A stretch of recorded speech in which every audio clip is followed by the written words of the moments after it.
Hey guys, how is everyone doing this Saturday evening or whatever time it is where you're at?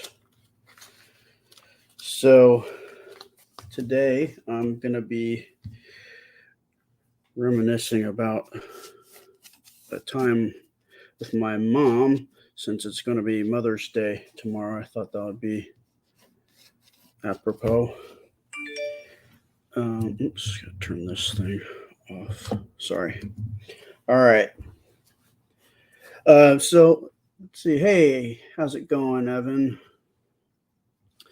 How's everybody doing? You guys are the first here, so if you could mm, click whatever's on there, get this out, spread the love. If you could, that would be awesome. Hey, Allison. Hey, Chelsea. Hey, Desiree. Real quick, I always want to let everybody know that I am starting off with this blue pencil, trying to get through it real quick so that you guys can actually see what I'm doing. If this is too dark for you, be sure to crank the brightness all the way up on your viewing device. And then if this is too small, then be sure to, if you're using your phone, tilt your phone horizontal so the image will fill up the screen and get larger. Hey guys, there you are. All right.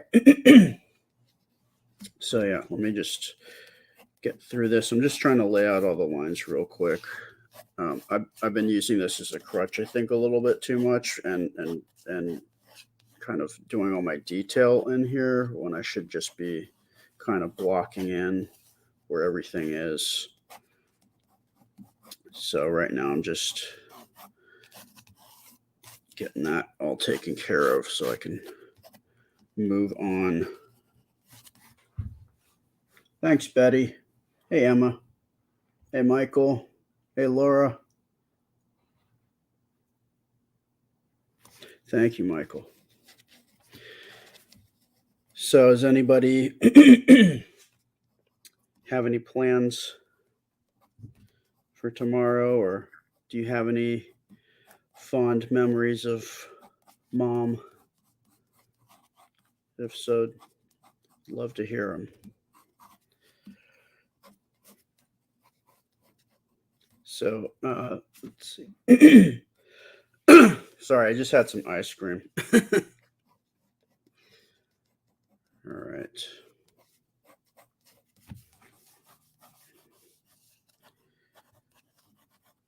Okay, we'll just.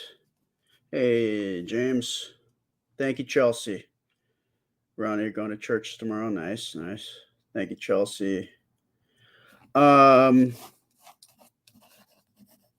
this story is probably going back to when I was about 7, I think, 7 or 8.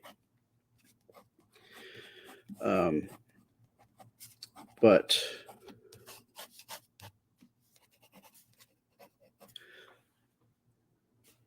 see, Leanne, you're going to brunch with the brothers. Oh, you went to Italian tonight. What did you have, Michelle? Hey, Barbara. Harold, how's it going? Hey, Margaret. Okay. All right. Let's get to this, shall we? My pencil here. Here we go. All right. So today I'm going to talk to you about the time that my mom took me to Yosemite.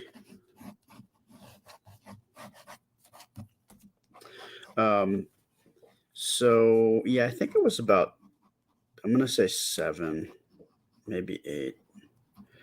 But I don't know if you guys have been to Yosemite, but it's usually pretty packed, and I think you've got to plan ahead because it's like one of the most popular national parks in the United States.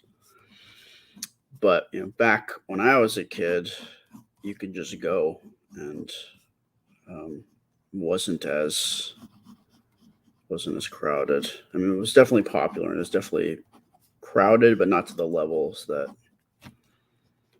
it gets to now. And I've been a few times over the years.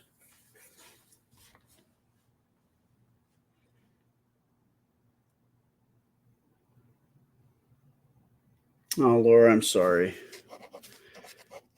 Yeah, well, it's good that you have good memories.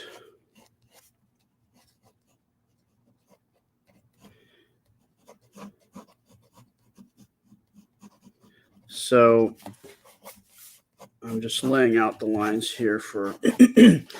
We were in the car, so I'm just trying to sketch out being in the back of the car with my mom.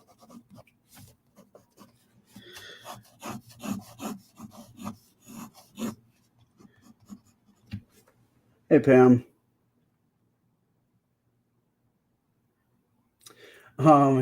Michael, you ordered your mother rose. It'll be delivered on Monday. Yeah, that's a bummer.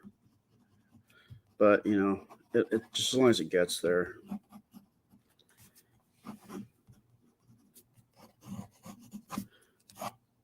So yeah, so my mom, we drove down it from the Bay Area. It's just long enough to be kind of a long drive, but not like super long.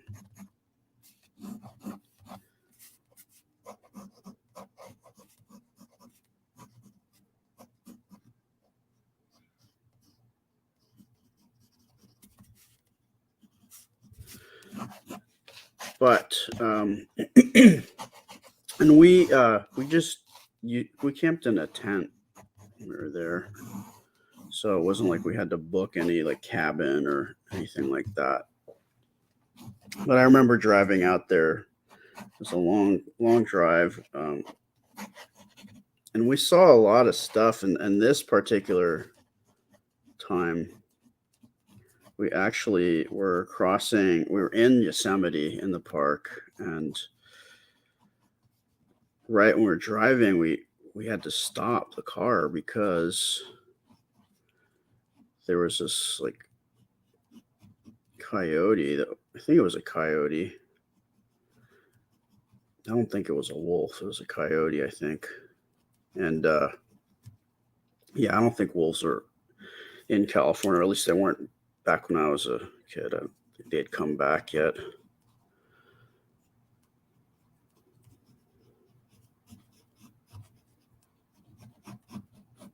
But the thing about it was that the coyote was just didn't even care that we were. It just sort of took its time crossing the street or the road, just stared at us, kind of looked at us, and then went on.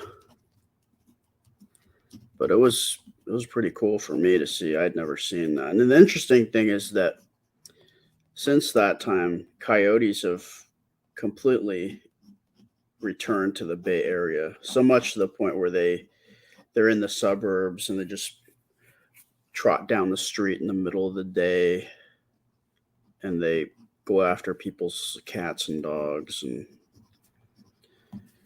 kind of it's cool to a degree, but then now they're coming into conflict with people, so that's kind of troubling. But back then, when I was a kid, it was sorry about that.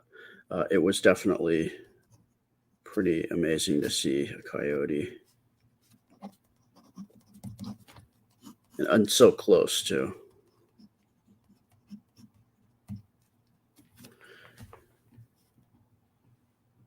Oh, thanks, Miranda. Hey, Melody. Thanks, Harold. And you'll notice here that I was not wearing a seatbelt because back then People didn't wear seatbelts. I think somewhere in my middle school years is when I think that all those laws passed where you had to wear seatbelts. So back when I was little, still when kids would sit in the back of the station wagons facing back towards the car behind them, and people rode in pickup truck beds, and then kids didn't wear seatbelts. It was a different time.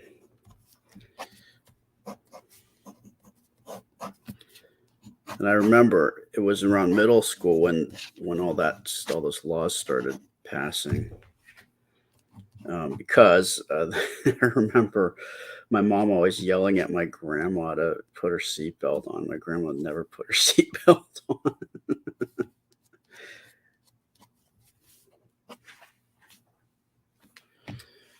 Okay.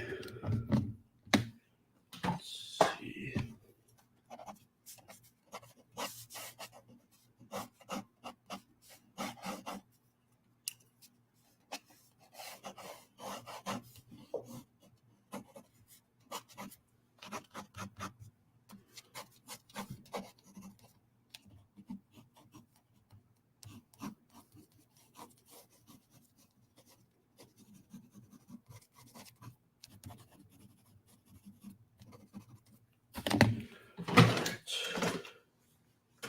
Let's get into the inks.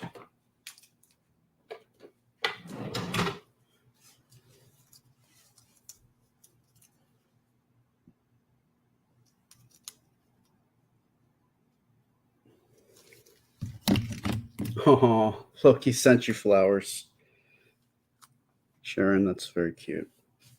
Loki's a good boy. All right. Let's see. I'm going to try something here. Um, this.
Oh, cool. Michael, you got the mug.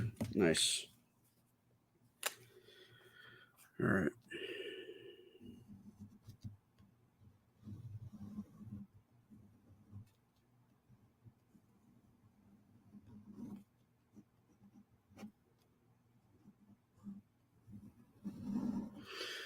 Let's see.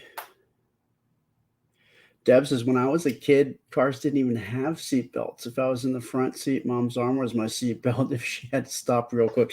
Yeah, I think moms still do that. It's just kind of like the mom move. If you're sitting in the front passenger seat and she hits the brakes, the arm, arm just instinctively just goes in front of you.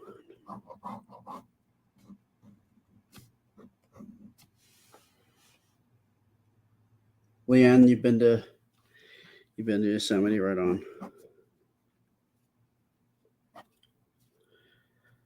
Yeah, I mean, if you can swing it, if you can go and you plan ahead, you can.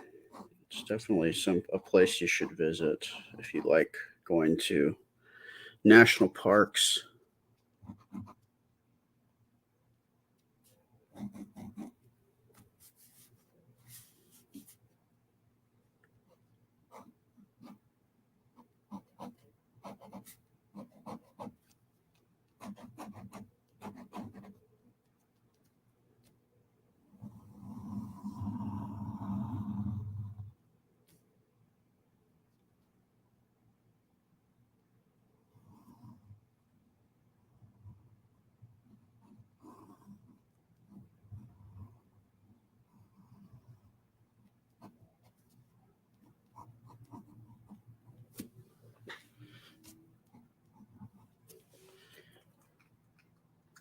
Oh, cool. You got your shirt, Chelsea. Nice. Pam, your parents took you to see bears in the mountains. Well, you're in Alaska, right? So that's you have some definitely some pretty serious bears up there. Um, Yosemite has bears. They're black bears, so not like the grizzlies. They're still. I mean, the bears are bears, right? But not as big as the grizzlies.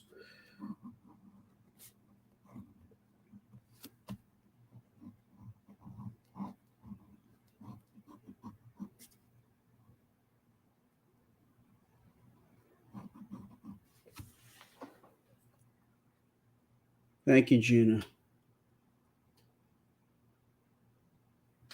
Vicky says, yes, my dad's arm was my seatbelt back when I grew up, and cars didn't have a high seat backs either. Angel, thank you.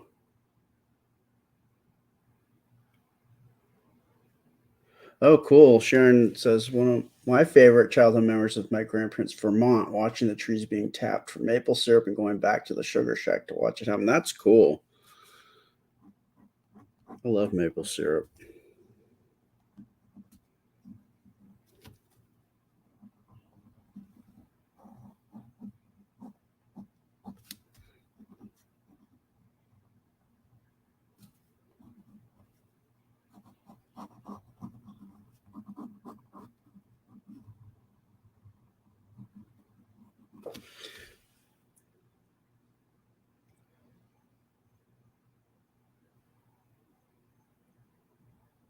Angel, yeah, bears are scary, Aaron. Yes, they are.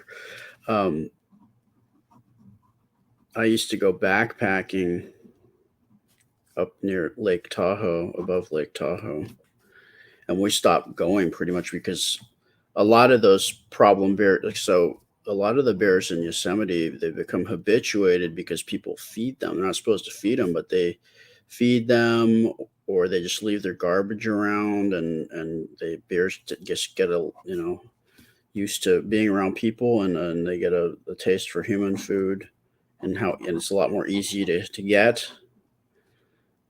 And sometimes they become nuisance bears, and some of those bears got sent up to like way deep back into the wilderness up above Tahoe, but then they've since found their way back at least down to Lake Tahoe, and they're nuisance bears there now. So yeah, we one of my friends has a cabin up near Truckee, which is sort of near Tahoe, and they've have to have like special garbage cages that they have to put all their food, all the garbage in, so that the bears don't break in and get the garbage.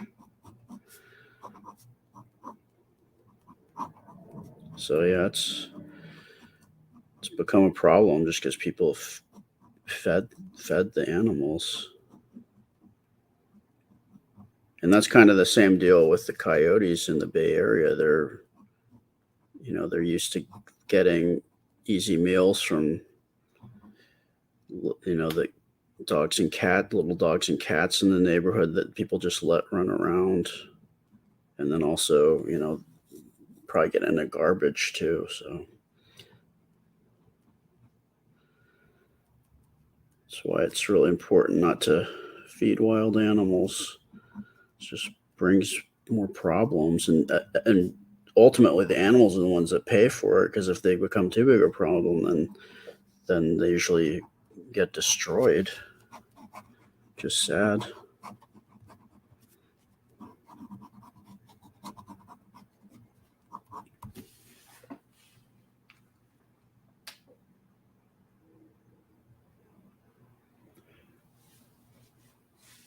Yeah, it's true, Pam. They have reintroduced wolves to Yellowstone, and from my understanding, it's really had a good effect on the whole ecology, and even although the water is the rivers and lakes have changed because I guess they they hunt or they're eating like beavers and stuff who didn't have any real predators until they came back. But that's changed the way that the water works because they're not damming up as much as they used to. So then it brings back other animals because different plants are growing.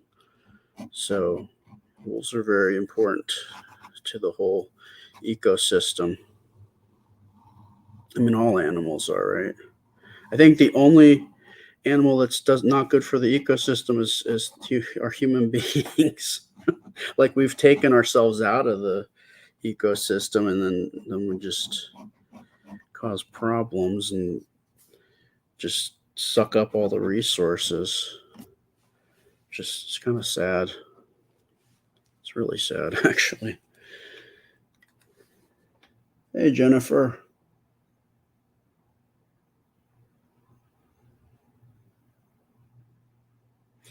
Michael says the police here have bear traps, large green metal boxes to capture and release bears back to the wooded areas, not someone's living room.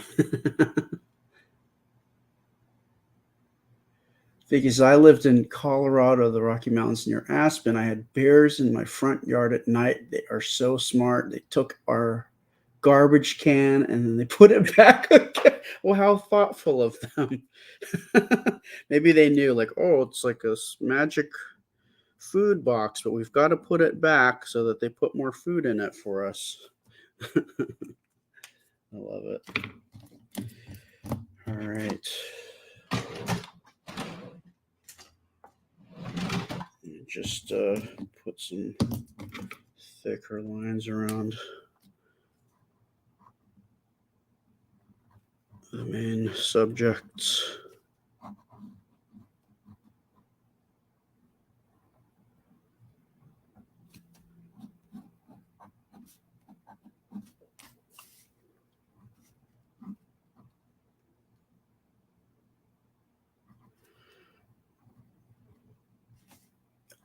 If I recall, just this whole trip that I went on, we went through so many different areas to get to Yosemite, and I just remember we were on the freeway. It's kind of I don't know. I don't want to say it was a desert, but it was definitely an arid stretch of land on the freeway when we were heading to Yosemite.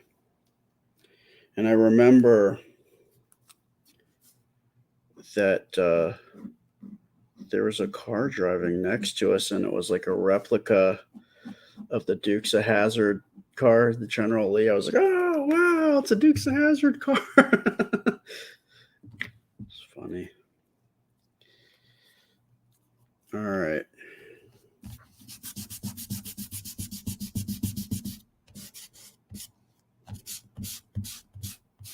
And like I say, I like this step of the process where I'm erasing the pencils because then I can see if I need to add any more. Like if I've forgotten to ink in a certain line, or kind of gives me an idea of where I want to go next.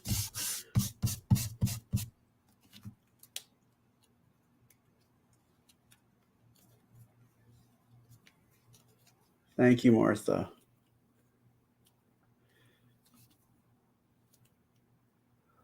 Leanne said, I have raccoons in the trash of the townhouse I used to live at. Big guys, too. Gotta watch them. Yeah, raccoons, man, they are scary. When I was growing up, I just remember waking up in the middle of the night and just hearing these just horrible, like screeching sounds.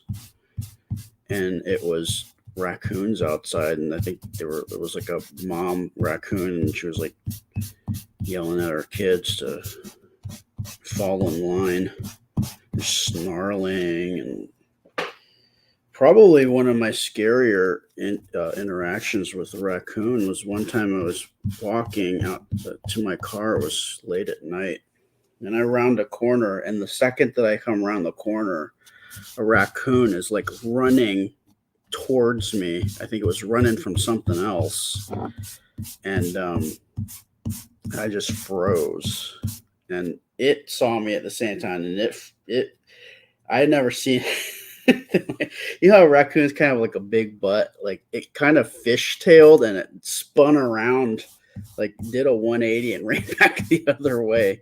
Thankfully, it decided that it didn't want to tangle with me because I know I would have lost that fight. They're mean when they want to be. Do a lot of damage.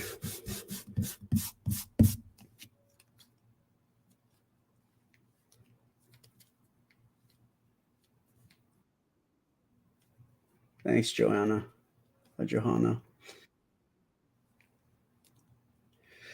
Yeah, Sharon, opossums are scary, but they are very gentle, and they, from my understanding, they just pass out if you try to mess with them. They just faint. Um, yeah, I knew somebody that there's an opossum that was living in their basement, and they found it was because they went downstairs to the basement to do their laundry, and the thing was like on the laundry, and they hissed at them. And then later on, they were their stepdad was upstairs, and he comes out of the bathroom and says, "Oh, you have a pet now?" And they're like, "No." And then he was like, "Yeah, because there's something in your bathroom." And so they went in, and there was this possum that was the same possum somehow gotten into the upstairs, and then it hissed at them and it ran outside. But they're not. I think they're cool. They're cool animals to have around because they eat ticks and um, just generally kind of good animals to have around the house.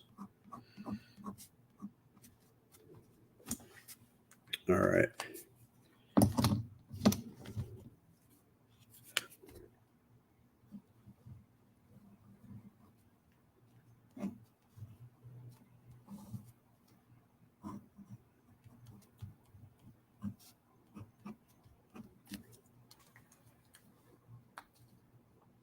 Lors is opossums can bite hard too. My brother picked one up that he thought was dead, and it bit him in the leg and arm hard enough that he needed stitches and a rabies shot.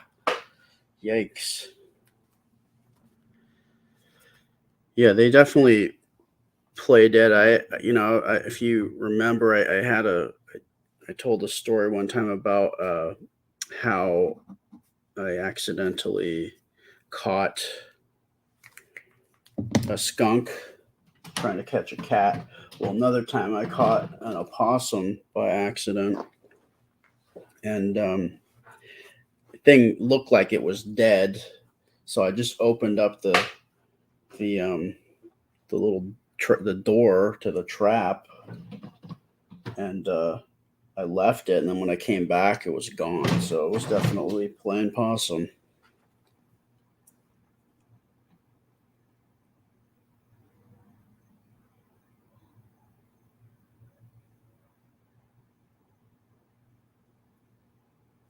Vicky says raccoons stay friendly till they hit adulthood, then they become antisocial and mean. I used to raise orphan ones for a ranger. Very cool. I mean, not cool that they become mean, but we saw a raccoon.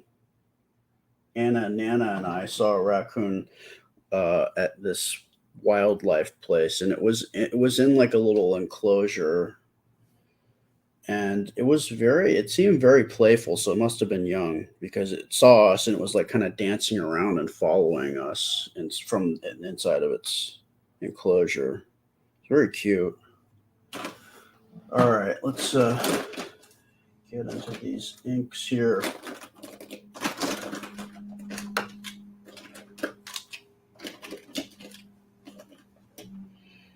Alrighty.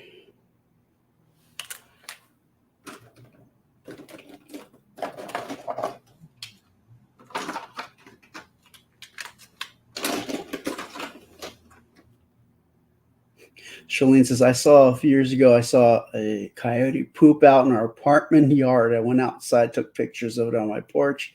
He looked at me and ran. I've seen coyotes just look at me and continue with whatever it was that they were doing. Like I say, they're where I'm from. They're very just brazen, just could care less. They're almost like domesticated, but they're not domesticated.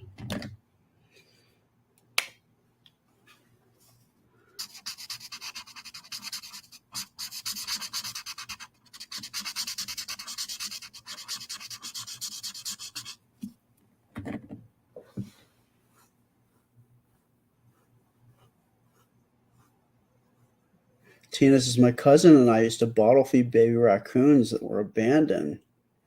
Wow. And what did you do with them? Did you just what do you do with do you let them go, or do they hang out and stick around, or what? Curious.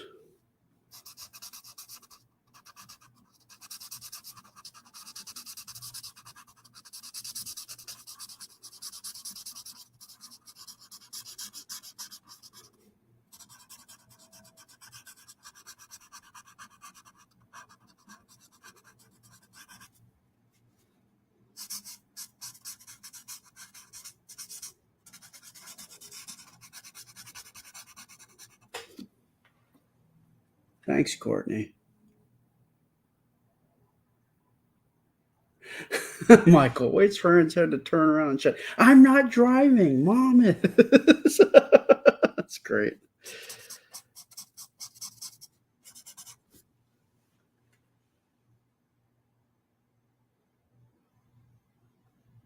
Cool. You released them when they were strong enough. Did you guys see them from time to time? Would they like come back and kind of check everything out, or were they gone? Like once they took off, were they like, I'm out of here?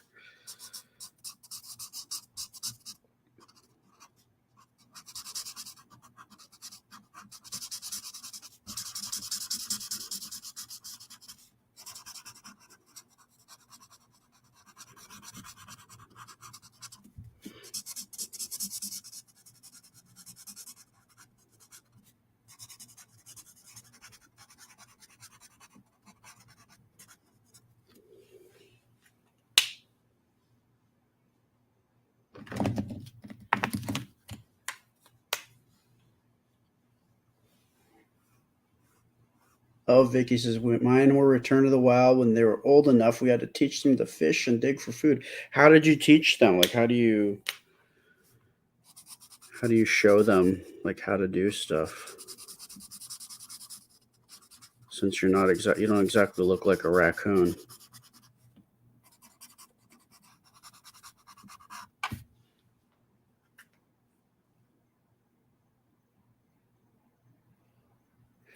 Johanna says, we have the friendliest skunks in our camp in Maine. They will sit right under your chair by the fire. They have been there for years. Kind of crazy, but cool. That is cool. As long as they don't spray.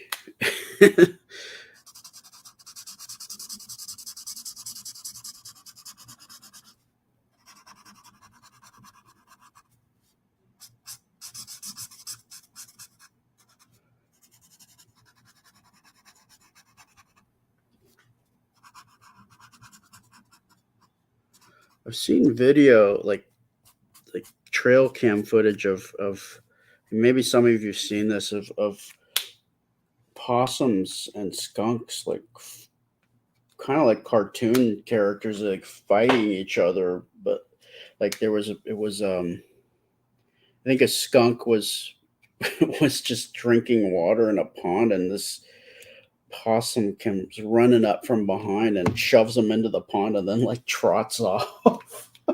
So rude.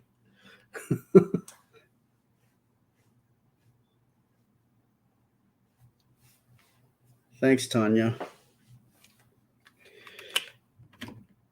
But I think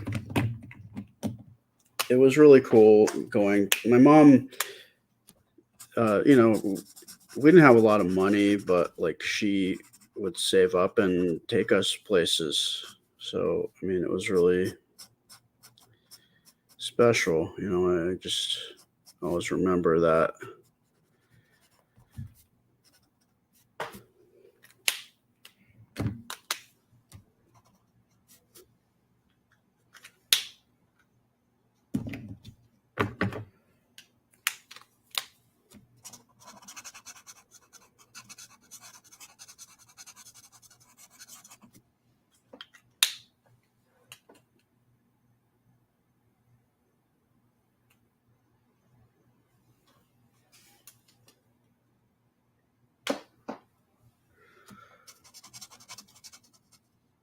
Well, Tina, I guess that's good that they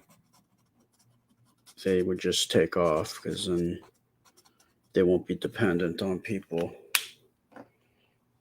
They can go back to being raccoons.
Tina, in Daly City, my friend had possums by her house. I would scream each time when they passed me. I had to walk to my car. I laughed at the same time.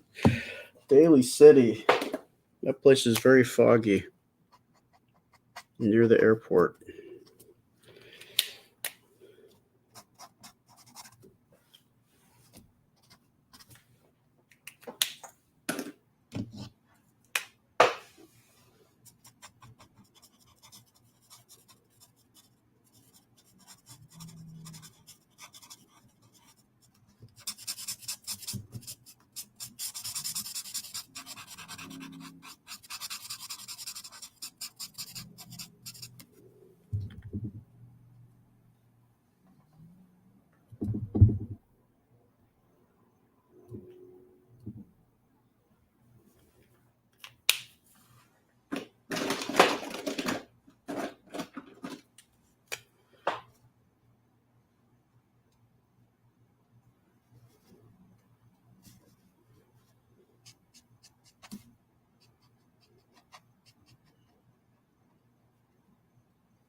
Sharon says, I have possums that come up to eat cat food. Very gentle creatures.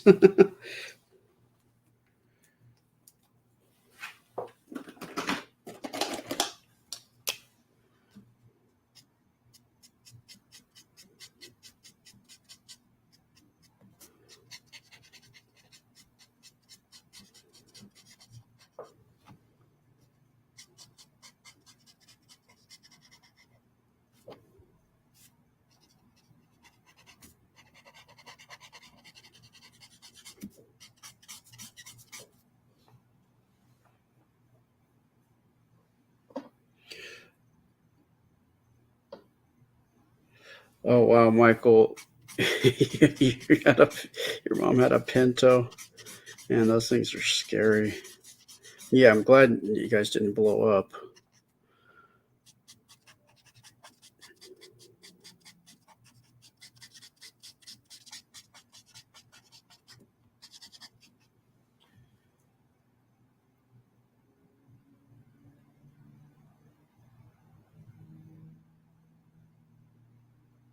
Shalene says, I talked to the raccoons when we encountered each other, saying hi. I'm not going to bother you. They cook off.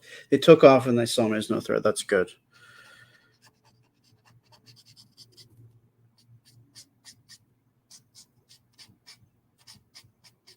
Were these the ones that you worked with?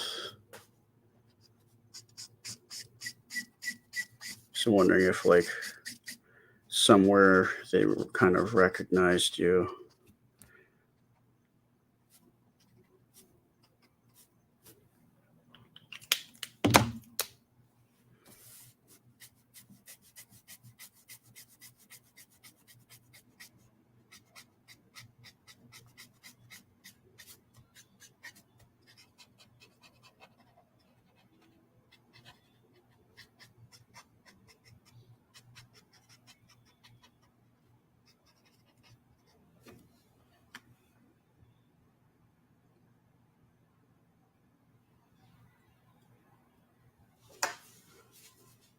Ah, they were in your yard. That's cool.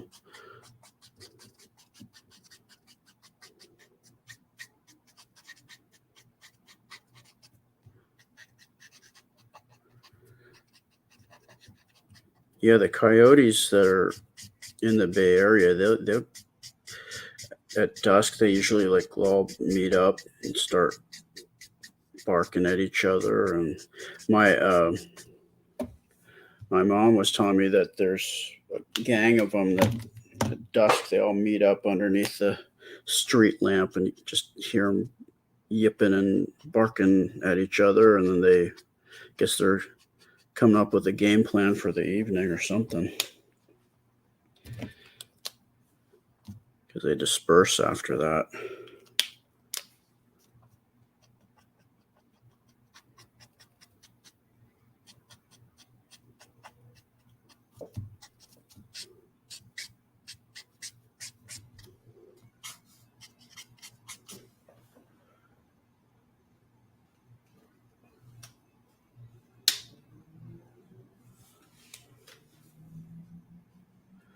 Joanne says we also have foxes and coyotes around, scary animals. You know, foxes, they make some pretty creepy noises. I mean, coyotes, they just make all this. They're very loud and yipping and barking, and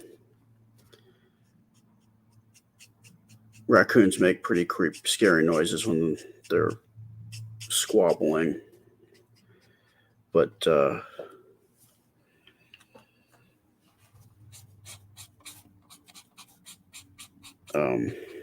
what do you call it? Foxes. They make some very spooky sounds.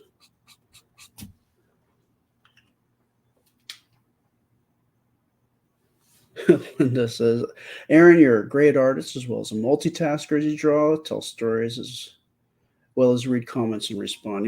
I try. I try to. Yes, James, the foxes, they sound like they do. They sound like a woman screaming. It's very unsettling, unnerving. But I think that a lot of old superstitions about banshees and spirits in the forest might have been because people were out there and they just heard these foxes or whatever making these just horrible, spooky sounds, and your imagination kind of runs away, and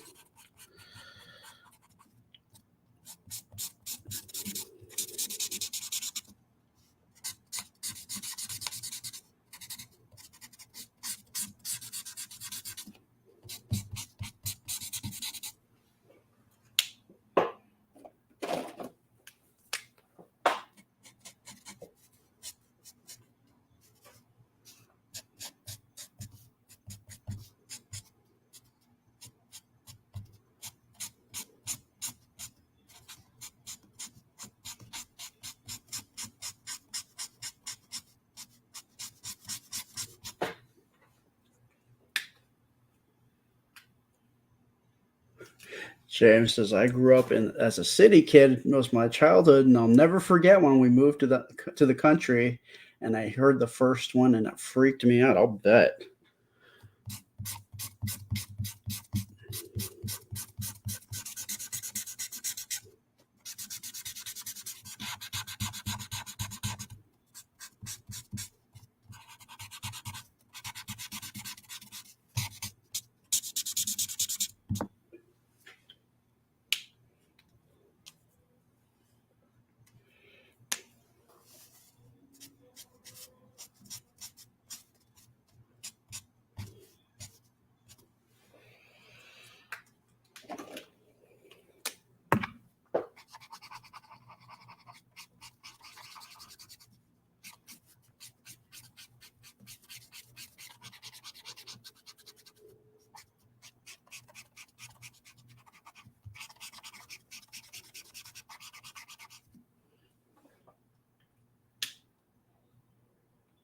Joanne says, very true. I live in the backwoods of Tennessee.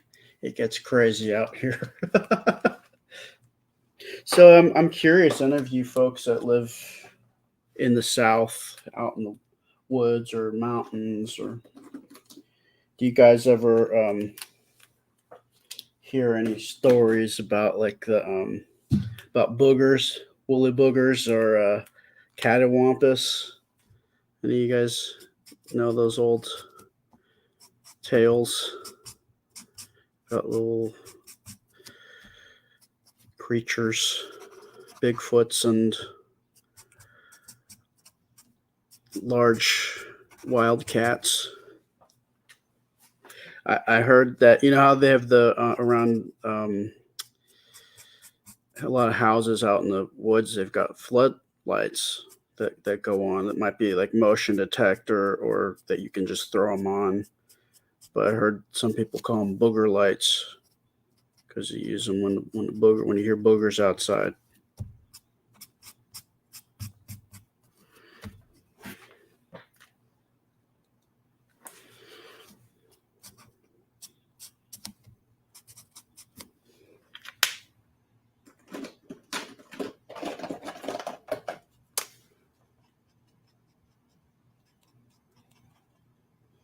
Joanne says, "Oh yes, I have booger lights." Any of you guys got any good stories about hearing or seeing boogers?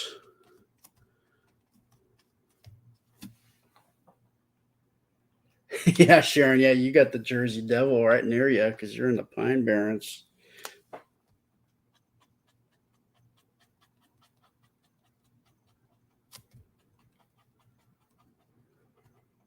Yeah, and you have all what else do you have out there? You've got the 500 pounds of pasta that they found out there in the Pine Barrens because the mob that's where they dumped the pasta.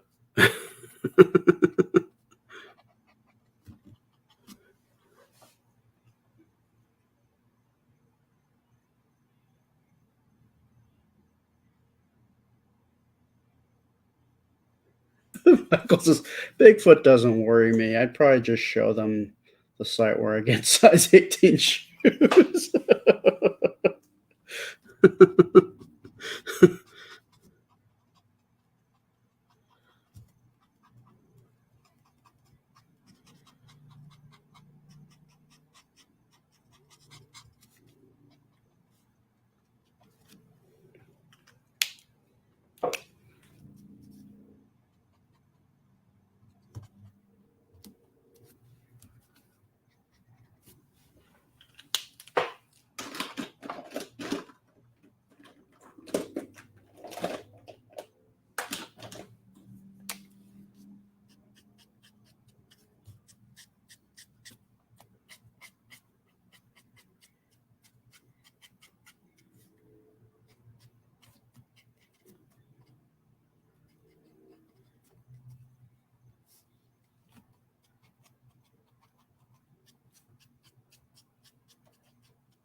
Hillary says boogers. That's what comes out of my eyes.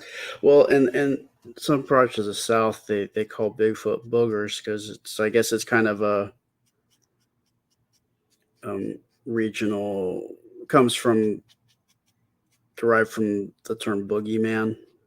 They call them boogers, woolly boogers.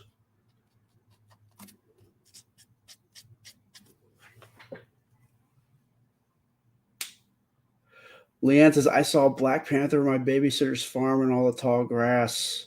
Someone had it as a pet and it had escaped. Oh man, yeah, that's a an issue. They refer to those kind of sightings as ABCs, alien big cats, because they're alien. They're not supposed to be there.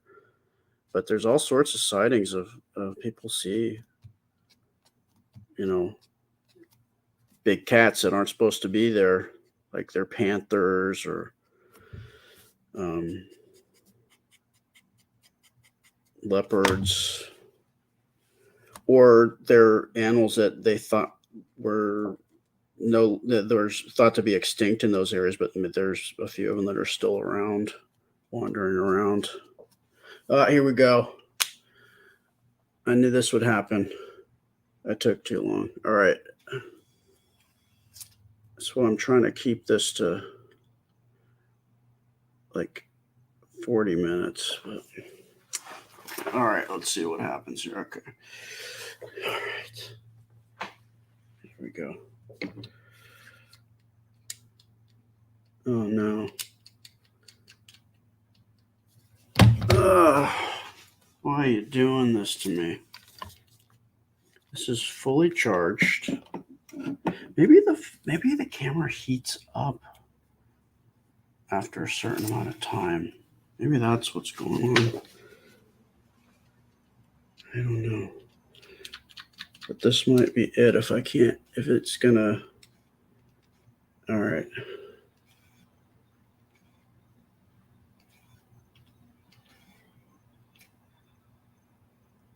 Okay. All right.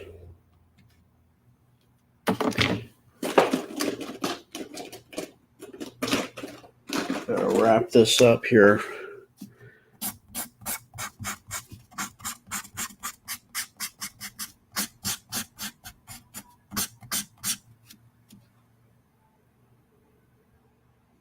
Whoa, Michael, you said a similar thing happened here with a lion cub. A guy had exotic animals all taken away now. Wow.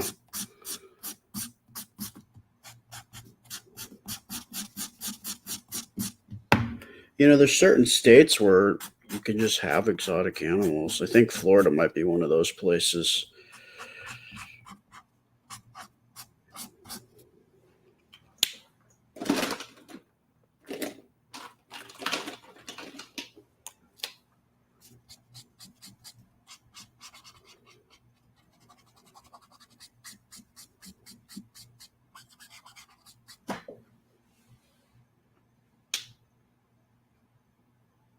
Thanks, Susie. Sharon, know what movie is really creepy? Jeepers Creepers. Yeah, it's really creepy. The guy that wrote and directed Jeepers Creepers. That guy's a creeper. Read up about that guy.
Chelsea says, I love the drawing. Awesome, Aaron. Remember here in Ohio, some guy got all his big cats and wolves taken away. Plus, they killed his bear. It was sad because he loved those animals.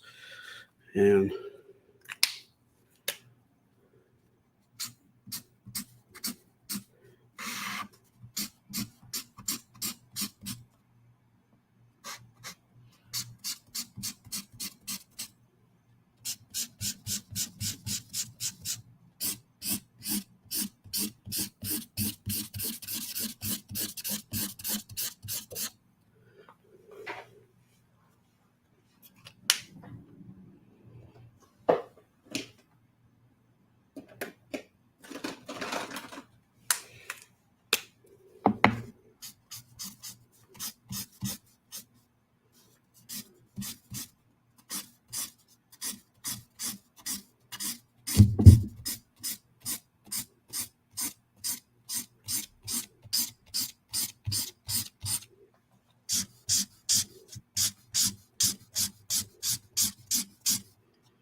thank you, Sharon.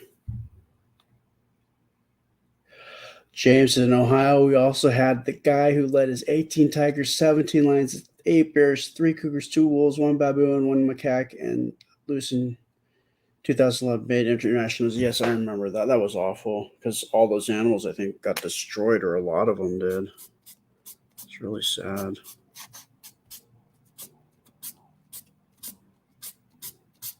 I mean, from what I remember, it was just like a horrible scene. It's really upsetting.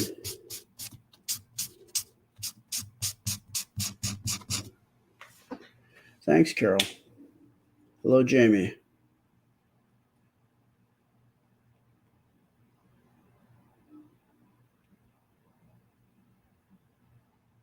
Thanks, Hillary.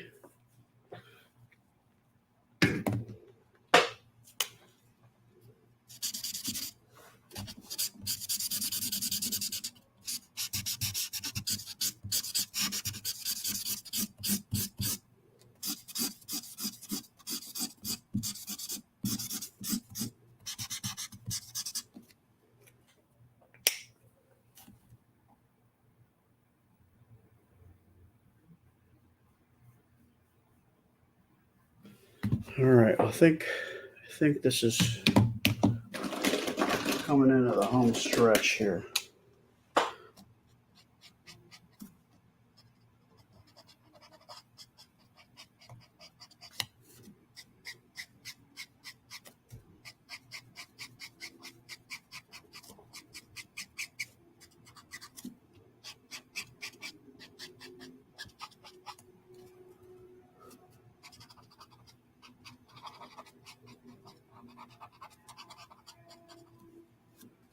Thank you, Mike.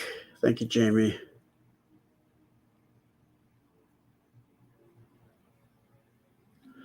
Tony says the little real Pokemon marsupial ended up at the Humane Society here in Montgomery, Alabama. He got out and was loose for a week. What kind of creature was it? It was like a Pikachu or something?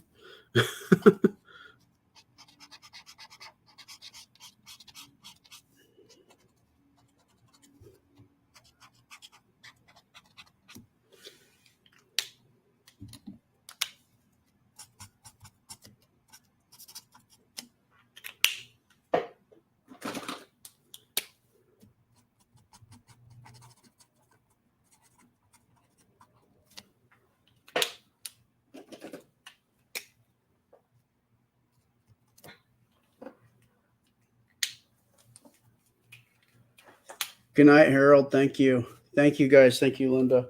All right, I think this, I'm going to call it. Been here for about an hour here. So let me just sign off on here. I hope you guys have an amazing weekend and rest of your Saturday, and enjoy your Mother's Day, or remember your mothers. Okay.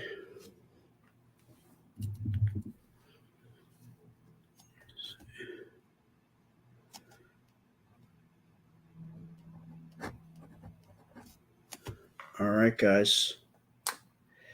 Thank you so much. I think that should do it. I appreciate all of you. Enjoy the rest of your weekend and have a happy Mother's Day. Thanks, guys. See you next time.